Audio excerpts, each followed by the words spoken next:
अगर आप लोग डेली लाइफ में एसबीआई इंटरनेट बैंकिंग का इस्तेमाल करते हैं तो यह वीडियो स्पेशली आपके लिए ही है, क्योंकि यह वीडियो आपके लिए काफ़ी ज़्यादा इम्पोर्टेंट होने वाली है। क्योंकि होता क्या है, कई बार काफ़ी सारे यूजर्स के बैंक अकाउंट हैक कर लिए जाते हैं और हैक होने के बाद आपके बैंक अकाउंट में जितने भी पैसे पड़े होते हैं वो मिनटों में निकाल लिए जाते हैं और बाद में आप कुछ भी नहीं कर पाते। ओके, सो आज की इस वीडियो में मैं आपको एसबीआई इंटरनेट बैंकिंग में एक ऐसे ही फीचर्स की रिगार्डिंग जानकारी देने वाला हूं जिसको अगर आप जाने अनजाने में कंफर्म कर देते हैं तो आपका जो बैंकिंग का डाटा है, जो पर्सनल डाटा है, वो किसी और जगह शेयर हो जाएगा और उसके बाद अगर आपके साथ कुछ भी होता है तो एसबीआई जो है आपकी जिम्मेवारी नहीं लेगी, यानी कि किसी भी प्रकार का कोई कंप्लेंट दर्ज करेंगे तो एसबीआई उसको नज़रअंदाज कर देगी, इग्नोर कर देगी और आपका कोई भी प्रॉब्लम एसबीआई की तरफ से सॉल्व नहीं किया जाएगा। ओके, सो वीडियो को एंड तक देखते रहिएगा, क्योंकि इस वीडियो में मैं आपको उसी सर्विस के रिगार्डिंग पूरी डिटेल में जानकारी देने वाला हूं। आखिर में क्या है, कहां पर मिलेगा और किस तरह का डेटा आपका लिया जाएगा, पूरी डिटेल में आपको जानकारी मिल जाएगी। वीडियो को लाइक और शेयर जरूर कीजिएगा और अगर आप इसी तरीके का इन्फॉर्मेटिव कंटेंट देखना पसंद करते हैं तो चैनल को सब्सक्राइब करके नोटिफिकेशन बेल को जरूर दबा दीजिएगा। तो चलिए शुरू करते हैं। सबसे पहले आप लोग एसबीआई इंटरनेट बैंकिंग में लॉगिन कर लीजिए। यहाँ पर आप अपना यूजर नेम, लॉगिन पासवर्ड यहाँ पर डाल दीजिए और इस कैप्चा को इस बॉक्स में फिल करके लॉगिन वाले ऑप्शन पर क्लिक कर दीजिए। एक ओटीपी आएगा, उस ओटीपी को डाल करके सबमिट कर देना है। आप आसानी पूर्वक लॉगिन कर जाओगे। लॉगिन करने पर इस तरह का पेज आपके सामने आएगा। उसके बाद यहाँ पर आपको मेन्यू बार पर क्लिक करना है, यानी कि लेफ्ट हैंड साइड में आपको 3 लाइन का ऑप्शन दिखेगा, इस पर आपको क्लिक करना है। उसके बाद देखिए यहाँ पर आपको एक ऑप्शन दिखेगा ई टैक्स, ये रहा ई टैक्स, इस पर आपको क्लिक करना है। ओके, अब यहाँ पर आप नीचे स्क्रॉल डाउन कीजिए, यहाँ पर आपको एक ऑप्शन दिखेगा सबसे नीचे, log in to e filing और ई वेरीफाई, ठीक है ना, इस पर आपको क्लिक करना है। तो इस पर जैसे ही आप क्लिक करेंगे अब आपको फिर से नीचे स्क्रॉल डाउन करना है। यहाँ पर देखिए आपको अकाउंट नंबर दिख जाएगा, किस टाइप का अकाउंट है, ब्रांच कहाँ का है, सारा डिटेल्स आपको यहाँ पर दिख जाएगा।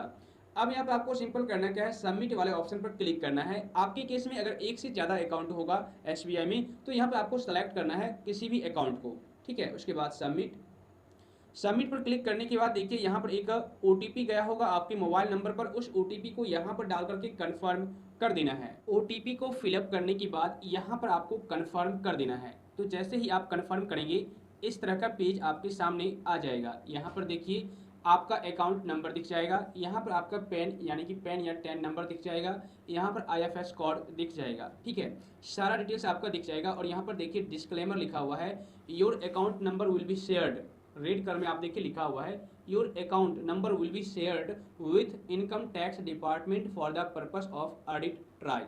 लेकिन यहाँ पर नीचे में आप देखिए लिखा हुआ है ब्लू कलर में ये article, by clicking confirm button, चूंकि देखिए यहाँ पर नीचे में कन्फर्म का आपको ऑप्शन दिखेगा, ये रहा, तो यहाँ पर आप देख लीजिए, by clicking confirm button you will be redirected to the resources located on servers maintained and operated by third parties over whom SBI does not have any control and SBI accepts no responsibility or liability for any of the material content on those servers। मतलब कि यहाँ पर ये लिखा हुआ है कि अगर आप कन्फर्म वाले ऑप्शन पर क्लिक करते हैं तो आप इनकम टैक्स के डिपार्टमेंट के साइट पर ट्रांसफर हो जाओगे, रिडायरेक्ट हो जाओगे, ठीक है, मतलब थर्ड पार्टी वेबसाइट पर आप ट्रांसफ़र हो जाएंगे। उसके बाद आप वहाँ पर कुछ भी करते हैं, अपना डेटा फिलअप करते हैं या फिर इन्फॉर्मेशन छोड़ते हैं, सबमिट करते हैं, तो वहाँ पर कुछ भी अगर होता है, कुछ भी मिस्टेक होती है, कुछ भी आपसे गलतियाँ हो जाती है या फिर सर्वर इशू की प्रॉब्लम की वजह से कोई प्रॉब्लम आपको आ जाती है, तो इन सभी चीज़ों के लिए एसबीआई जो है जिम्मेवार नहीं होगा। एसबीआई कोई भी रेस्पॉन्सिबिलिटी नहीं लेगा, कोई भी उसका दायित्व नहीं बनता है कि आपका प्रॉब्लम वो सॉल्व कर दे, ठीक है। तो यहाँ पर ये बताया गया है, you will be using such hyperlinks और on third party website at your own risk and responsibility and SBI will not be responsible for any loss, damage, cost and charges. मतलब कि अगर आपका कोई लॉस होता है, डैमेज होता है या फिर कॉस्ट चार्ज वगैरह लगता है तो इसके लिए एसबीआई किसी भी प्रकार की दायित्व नहीं लेता, जिम्मेवारी नहीं लेता है। अगर आपके केस में कुछ भी होता है तो मान लीजिए अगर आप कन्फर्म वाले ऑप्शन पर क्लिक करके कुछ कर रहे हैं, वेरीफाई करवा रहे हैं इनकम टैक्स डिपार्टमेंट पर या फिर कुछ और काम करवा रहे हैं, लेकिन सर्वर इशू की वजह से आपका प्रॉब्लम सॉल्व नहीं हो रहा है या फिर सबमिट नहीं हो रहा है या फिर कुछ और काम कर रहे हैं बट ई फाइलिंग कर रहे हैं, कुछ भी कर रहे हैं लेकिन आपका प्रॉब्लम नहीं सॉल्व हो रहा है, तो इसके लिए बैंक जिम्मेदार नहीं होगा, ठीक है ना। यहाँ पर पूरा डिटेल में दिया गया है।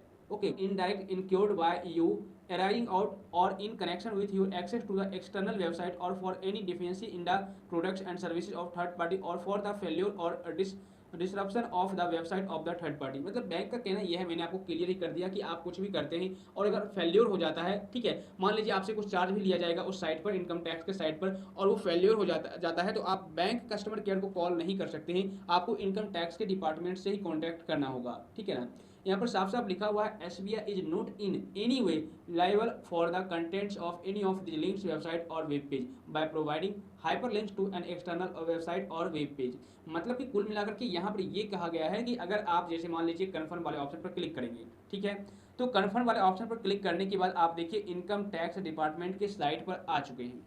ओके, अब यहाँ पर देखिए आपका सारा डिटेल्स जो है बैंक की तरफ से ले लिया गया, ठीक है ना। जैसे कि सारा डेटा, आपका पैन नंबर, आपका आधार नंबर, आपका मोबाइल नंबर, ठीक है, आपकी ईमेल आईडी, कॉन्टैक्ट डिटेल्स आप यहाँ से अपडेट कर सकते हैं। यहाँ पर ये लिखा हुआ है your account is not secure with e vault, अगर आप सिक्योर करना चाहते हैं तो सिक्योर कर सकते हैं।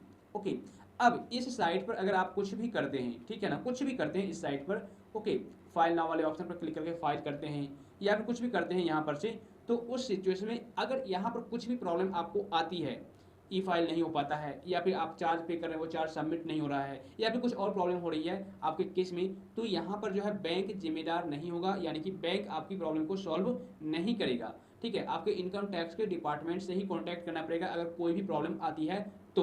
ओके, तो यही यहाँ पर आर्टिकल मेंशन किया गया है। ऐसा नहीं है कि आपका बैंक अकाउंट हैक हो जाएगा, क्योंकि इनकम टैक्स डिपार्टमेंट का साइट भी बिल्कुल सिक्योर है, कोई दिक्कत नहीं होगी। सिर्फ बैंक यहाँ पर ये मेंशन कर रखा है कि अगर आप इनकम टैक्स की वेबसाइट पर कुछ करते हैं तो हम उसके लिए जिम्मेदार नहीं होंगे। अगर वहाँ पर कुछ प्रॉब्लम होगी तो बैंक से आप कॉन्टैक्ट नहीं कीजिए, आप डायरेक्ट इनकम टैक्स डिपार्टमेंट से ही कॉन्टैक्ट कीजिएगा, ठीक है ना। बस इतना ही यहाँ पर मेंशन किया गया है। ऐसा नहीं है कि आपका पेमेंट कट हो जाएगा, आपका बैंक बैलेंस खाली हो जाएगा, आपको प्रॉब्लम आ जाएगी, ऐसा कोई बात नहीं है। मैंने इस वीडियो को इसलिए बनाया जो कि काफ़ी सारे लोग इस आर्टिकल को रीड करके घबरा गए थे कि मेरा जो डेटा है वो शेयर किया जाएगा। जी हाँ, आपका डेटा शेयर तो किया जाएगा, लेकिन इनकम टैक्स डिपार्टमेंट के पास ही आपका डेटा शेयर किया जाएगा, ना कि किसी थर्ड पार्टी वेबसाइट के साथ या फिर थर्ड पार्टी ऐप के साथ या फिर हैकर्स के साथ, ठीक है। सो आई होप फ्रेंड्स, इस वीडियो को देखने के बाद अब आपके मन से सारे डाउट, सारे कंफ्यूजन क्लियर हो गए होंगे। सो वीडियो अगर पसंद आया हो तो लाइक और शेयर कर दीजिएगा, और इस वीडियो को देखने के बाद अभी भी आपके मन में किसी भी प्रकार का कंफ्यूजन रह गया हो, डाउट रह गया हो, या फिर और भी किसी भी टॉपिक से रिलेटेड आपको प्रॉब्लम है, जानकारी लेना चाहते हैं, तो आप मुझे नीचे कमेंट कर दीजिए।